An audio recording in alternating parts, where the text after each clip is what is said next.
Magdalena! Magdalena! Gising! Po. Madali lang po. Nakatulog lang.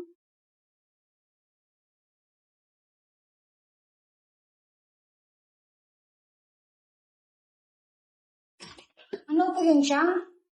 Andiyan si Aling Rosalyn, naniningil ang upa natin sa bahay. Pwede naman mamaya. Sabihin mo naman mamaya na lang. Mamaya, tayo na nga ito nangungupahan. Siya pa maghahanap sa atin pag maniningil. Madali lang po. Ayan siyang. Okay na ba yan? Bakit ito lang? Kulang to. Di ba okay na yung renta natin dito? Dagdagan mo to. Para pangkain dito sa bahay. Siyang, di ba kakabigay ko lang sa'yo kahapon ng bigas at saka grocery? May mga gusto rin kaming kainin ng pinsan mo. Tsaka pangbaon niya sa school. Tsaka pangtongits ko. Ano ba naman yan, Siyang? Pwede bang gawa mo na muna ang paraan yan? Wala na akong pera. Kailangan ko din naman magtira para sa pamilya ko dun sa probinsya. Ano mo yung pera? Dami ko yung pera dyan sa drawer mo. Paano mo nalaman yun?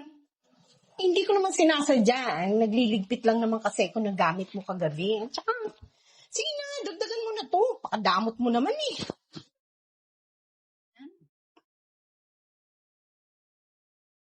So, okay naman na siguro yan. Kulang pa to. Kailangan pa ng pinsan mo pang baon niya sa school. Ako, Chang, grabe ka naman. Nakakapagod din kayo magpagamit sa mga matatanda kong customer. Buti sana kung malaking bigay. Ano ka ba? Kaya mo yan. Isang bukaka mo lang sa customer mo. Ako nga dati, nakakailang customer sa isang gabi. O pa kaya? Kaya mo naman pala eh. Hindi, sana ito na rin maging... Baritan na ako dyan. At saka, wala na kukuha na sa akin kasi may edad na ako. Kaya nga, ikaw na isusunod sa yapa ko eh, di ba? Kaya habang bata ka pa, samantalahin mo na. Kasi pag matanda ka na, hindi mo na papakinabangan yung katawan mo. Sige na, dagdagan mo na to bukas ha. Ano? Bukas agad? Plano ko pa naman magpahinga ng 3 araw. Magpahinga. Magtrabaho ka muna para maubos yung bayarin natin dito. Saka, sige na, magpahinga na ka na para energize ka mamaya.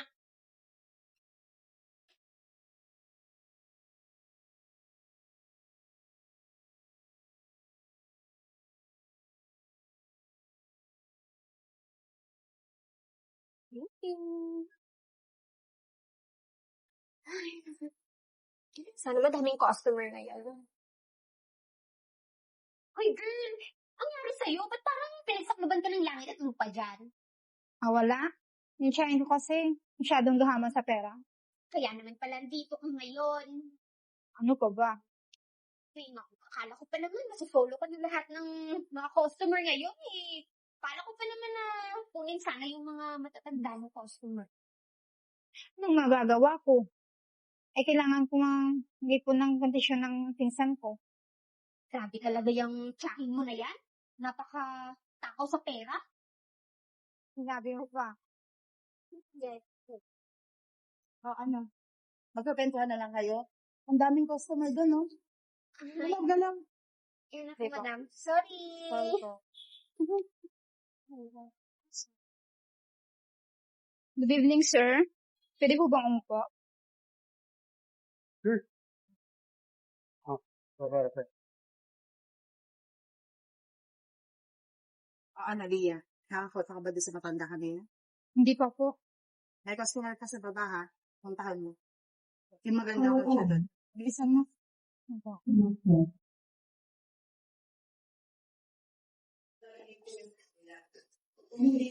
Buti naman nandito ka na. Asa na nga pala yung kulang mo sa akin kahapon? Grabe naman yan, Chang. Dahil pa may utang ako sa'yo, ah. Okay na. Tapos sila sabi. Nga pala, Ano naman yan, Chang? Manghihingi ka na naman ba? wala. Ay. Nagluto ako dun sa loob ng itlog. Sige, kumain ka na.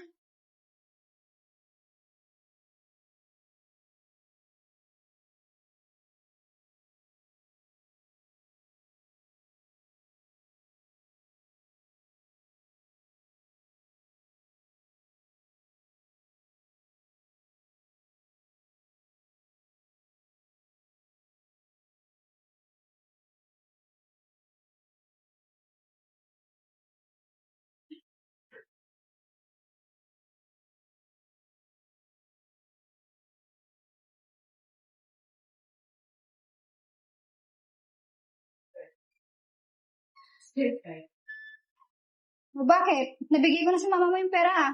Bakit? Hindi naman yung passion ko yung pinunta ko dito ah. Hindi ka. Tigilan mo ako, Rofo ah. Pagod ako. Baka gusto mo mag-relax. Tigilan mo ako. Mapatanggal yan. Pagod. Promise. Ano ba, Rofo? Malito? Magpinsan tayo? Eh di, isipin mo na lang na customer mo ako. Alam mo naman na nagkita ko ng pantasyahan eh. Fantasya pala, ha? O ano? Masarap ba ako, ha? Busan niyo na lahat ang energy ko. At sa ganon, wala na kayo makuha sa akin, mga put... O ano? Ba't napatigil ka? Di ba itong gusto mo? Di ba hindi mo nakukuha ang gusto mo? Pinalo nito siguro ng nanay mo, no? Oo. Bayran na babae ka lang naman ah. Ano bang problema mo ah? Problema ko? Kayo ang problema ko? Kala niyo ba pag-aari niyo ako? Ano bang gusto niyo sa akin, ha? Puro pera lang sa isip niyo, ah. Minsan ba tinanong niyo ako kung okay lang ako? Ano ba yung kaguluhan to? Ano ba pinagpuputok ng bugsi mo? Ayan. Mabuti naman natin dito na magaling kong tiyahin. Sa magkasagot sila kayo ng anak mo. Palit ba naman sa anak mo, Chang? Pinapagamit mo ako? Alam mo, Chang? Pagod na ako. Ano ba naman kaartihan yan, Lena? Ano ba naman kung gamitin ka ng pinsan mo eh? Yan naman ang trabaho mo, hindi ba? Tama na, Chang. Hindi ko na kaya siguro yung pinagagawa mo sa akin. Aalis na ako. Bakit? Lalayas ka? Bakit? Kaya mo na ba? Ang lakas naman ng loob mong pagtanong sa akin kung kaya ko. Eh, kinaya ko nga buhayin kayong dalawa ng kwentang anak mo. Teka lang, saan ka pupunta? Bakit? May matutuluyan ka ba? Eh kami lang naman pamilya mo dito, di ba? Hayaan niyo na ako.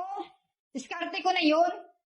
Teka lang, Lene naman, baka naman pwede natin pag-usapan to. Ma, yan yung mga yan. Kung gusto lang umalis, di umalis siya. Gonggong ka ba? Eh saan tayo kukuha ng pera? Lena, baka naman pwede natin pag-usapan oh. Wala na tayong pwedeng pag-usapan pa, Chang.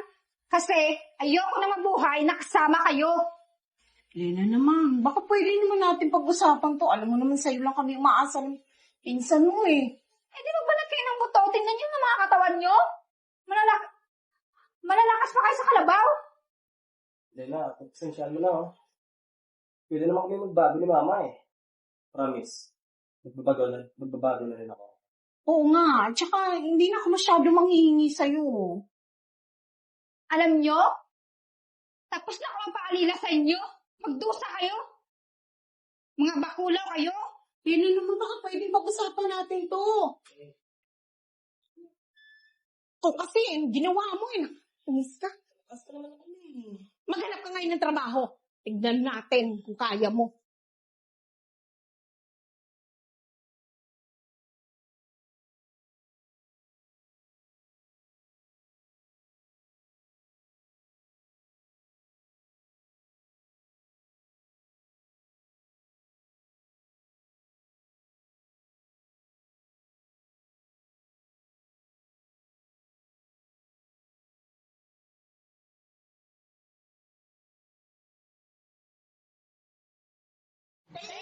Disrupt Bar for collaborating with People Production. Discover a new perspective on a nightlife. Raise your glass to a new unforgettable evenings. Elevator night at Disrupt Bar located at Circle K Building, Circumferential Road, Barangay Alinis, Bacolod City, 6100. Landmark is above 7-Eleven, Bangamatan. For inquiries, please contact the number below. Come and try their buy one take one promo on their selected cocktails available from 5 p.m. to 7 p.m. So ano pa hinihintay nyo? Cheers!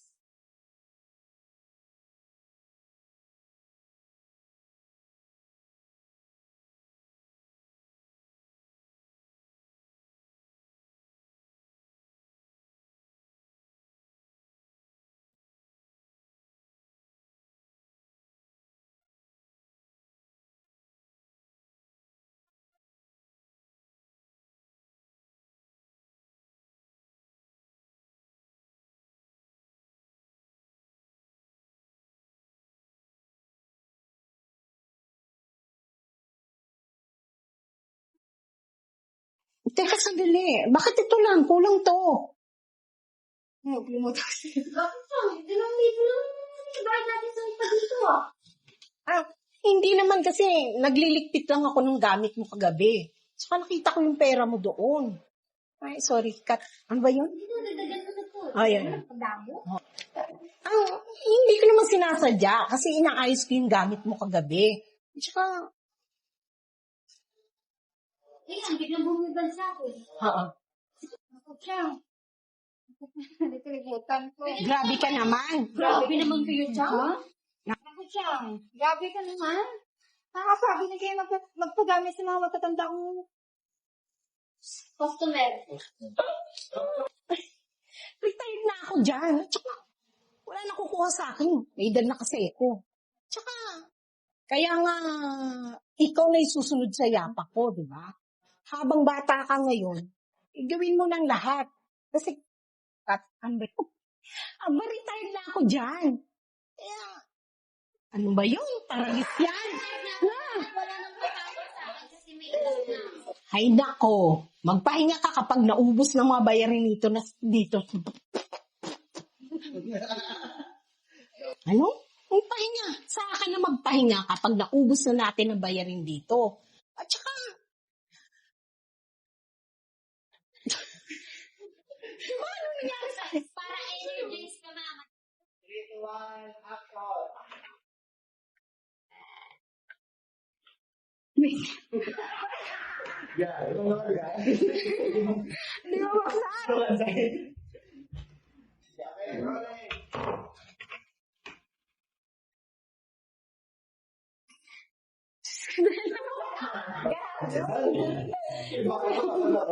Ano problema ko?